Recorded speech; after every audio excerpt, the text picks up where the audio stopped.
So basically, the composition can truly be yours. You know, you can prove that it's yours, like as in you have the files or Yeah. those things. But if it's not registered, man, like they don't care. They don't Say that care. that's what's important is that they will not care. And if you don't understand this machine, it's like a bully machine.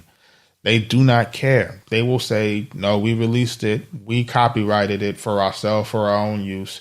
If Right. you don't have a copyright that predates our copyright, we just looking Yep. at you like you just frivolous. You can have all the email chains you want. You can have all of the file transfer information that you want.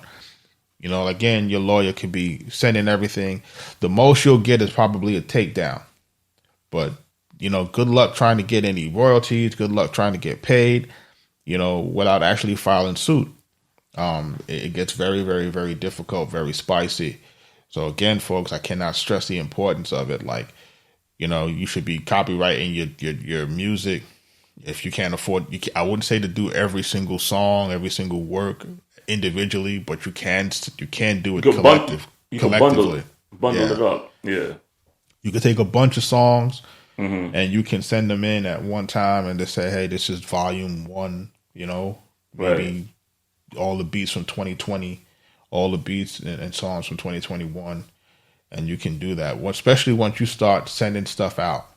Right. Well, when you're sending stuff out, you don't know who's going to take it. You don't know who's going to jump on it and then hit you at the last hour and say, "Hey, your song coming out of my mixtape tomorrow." You're like, "Oh, So a little producer tip, man. Just take all the beats that you've done, maybe from maybe January. You could do a quarterly, whatever the case may be. all right." Take a bunch of them, send them out. Make sure they're all labeled as far as individual tracks, so you know what's being sent out, and you have to keep a log of these things. So you know that, for example, January through March, April, you've sent maybe 50 beats to be registered, and you have a list of the 50 beats, and you just keep files of the 50 beats every time you send it out.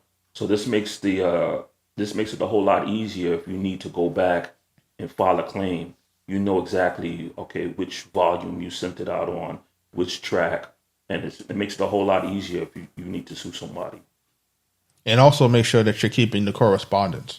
Don't delete any emails. Like, don't Pay delete any emails. pay for that Gmail storage. Pay for that extra Gmail space.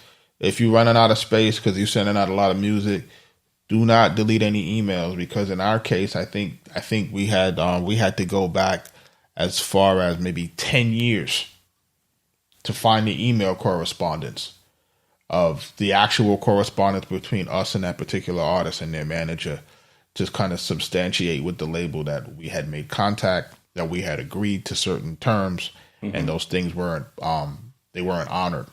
And that's when they started to see like, okay, we got an issue now.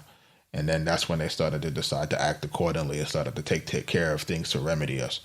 But again, you have to make sure that you have those things as proof.